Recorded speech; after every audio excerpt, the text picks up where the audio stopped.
Panther Magazine, the Panther Platform lookbook and the official publication for the Panther Platform.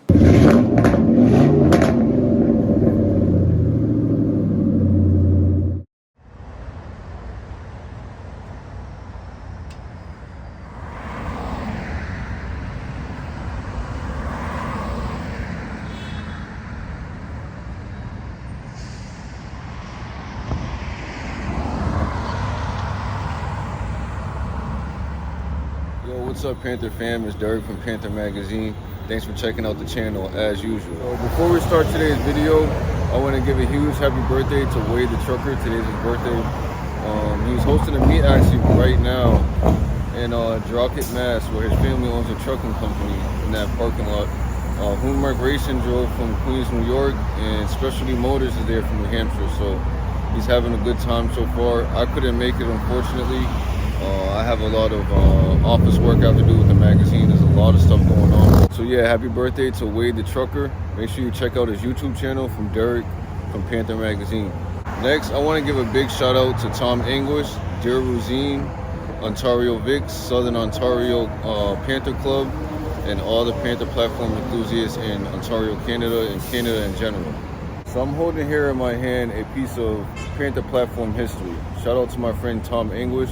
I have a good hat collection. There's a Mercury Marauder hat that I wear in some videos. He sent me that hat. He's from Ontario.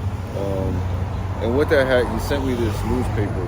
And we're gonna flip through this newspaper and I'm gonna show you guys why this is a part of Panther Platform history. Mr. Tom Anguish worked on Line 1 at the St. Thomas Assembly Plant for 28 years. A friend of Tom's, who was the head of the body shop at the St. Thomas Assembly Plant, gave him this newspaper. And I'm about to show you guys what's inside. So this newspaper was in a lot. Damn, this newspaper was in a lot better.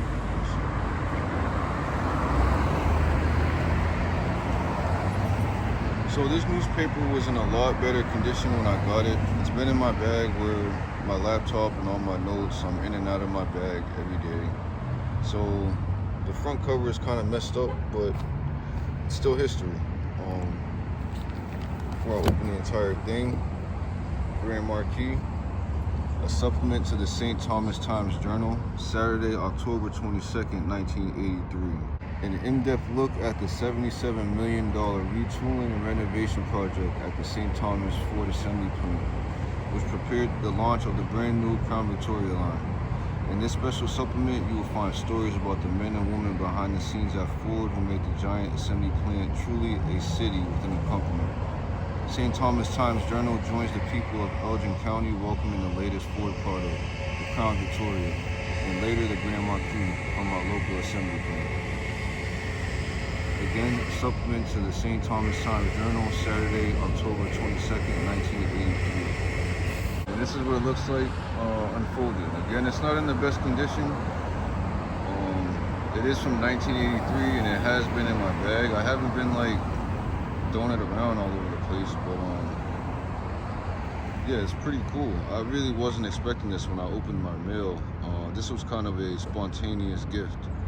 I came home not expecting it, and I actually haven't even been able to read through the whole thing. I've been looking at it for some months now.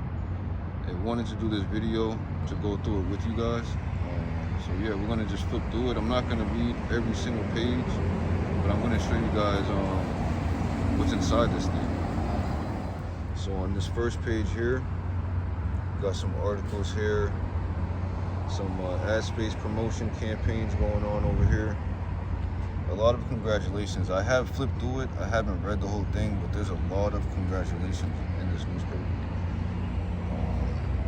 The woman on the cover got her own section here. The cover girl, Rose Moulton. I wonder if she still has a Panther in her driveway. It's pretty cool.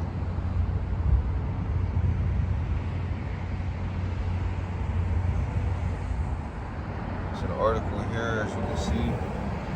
Dual car line at City Plant aimed at total flexibility. So I guess the St. Thomas Assembly Plant having 2 lines for the assembly work was a big thing. Some more congratulations here.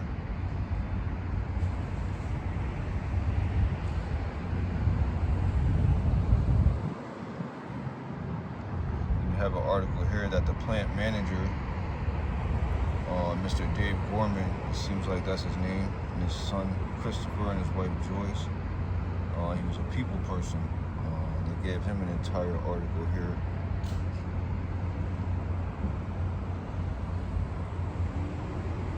Some more salutations here. Some more congratulations.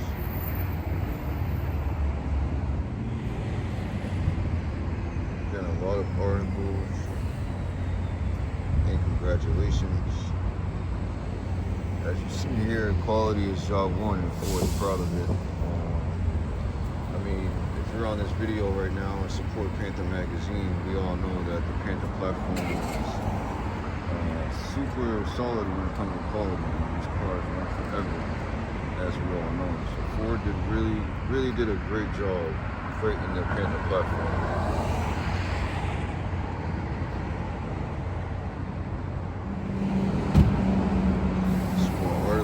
Everybody got a congratulations. I mean, even the sheet metal company got a congratulations in the paper. I don't know if companies even do that anymore, when it comes to stuff like that. The mayor even got an article as well. Doug Terry. Don't sell Mayor Doug Terry a Ford. He's already sold. And I read a little bit of this one. He was a Ford guy before. He's already been a Ford guy before the assembly plant, so that's pretty cool. Some more ad space campaigns here. Some more articles, some more congratulations. It's cool that this whole thing is in black and white, and it's really from 1983. I wasn't even thought of in 83. I was born in 92, so this is crazy. That's that, and there's just more that goes with it that I don't think that was even part of it.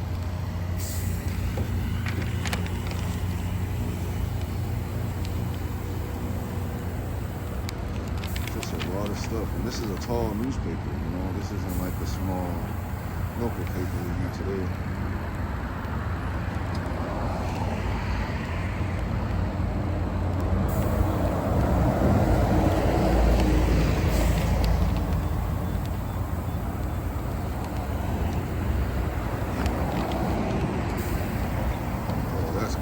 I didn't even see that. All these cool photos of the assembly line.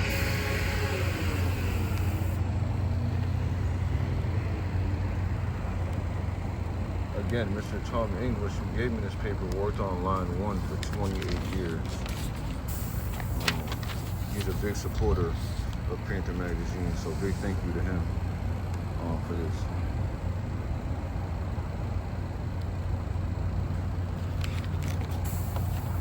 Skip some pages. Might as well just look at them.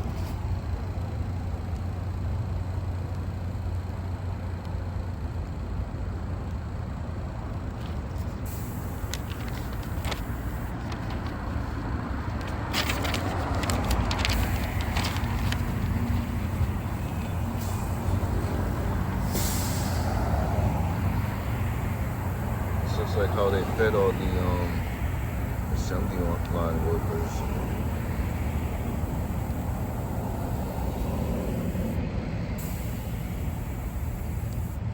Frank Vader's Eatery.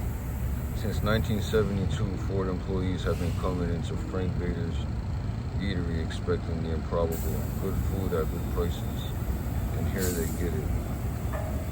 The steak dinner at the time was $2.30. That's crazy.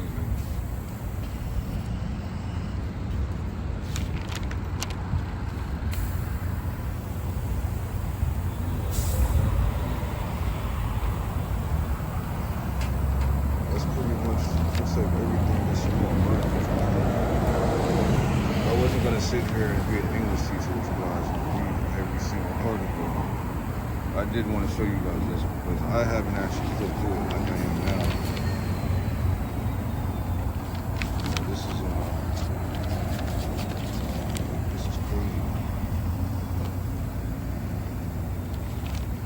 And again, I was born in '92, so a lot of stuff I'm familiar with. This is 1983 newspaper. Hey, you too, bro. It's insane.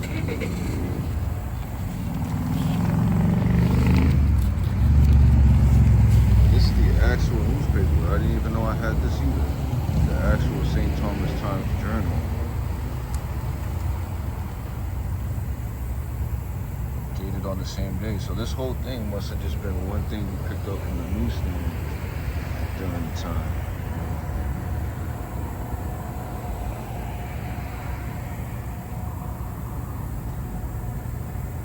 Launching the Crown Victoria. Ford of Canada President Kenneth Harrigan addresses crowds of close to 1,000 at the St. Thomas Assembly Plant with the launch of the Crown Victoria.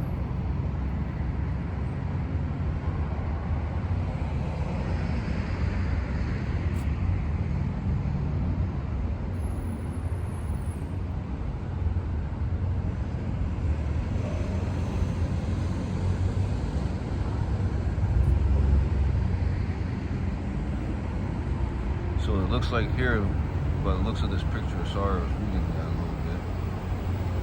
The mayor purchased, I think, the first Crown Vic was bought off the line by Mayor Doug Terry at the time. So that's that's freaking crazy, man. This is really cool. Yeah, big thanks to Tom Anguish for this cool old school publication. I have some Panther platform history that I need to frame. I need to frame all these things because I don't want them to get in any worse condition, especially considering they're from 1983. So that's the video for today, guys. I hope you guys enjoyed it. That was really cool. One day I'm gonna find the time to sit down and read every single article, every sentence, every paragraph. But I really want to show you guys that because I haven't been able to flip through it. It's been almost close to a year now that I've had that, and I haven't looked through it like that. So that's pretty cool. Thanks again to Tom Anguish for that. And yeah, hopefully you guys enjoyed that video. I'll see you guys on the next one.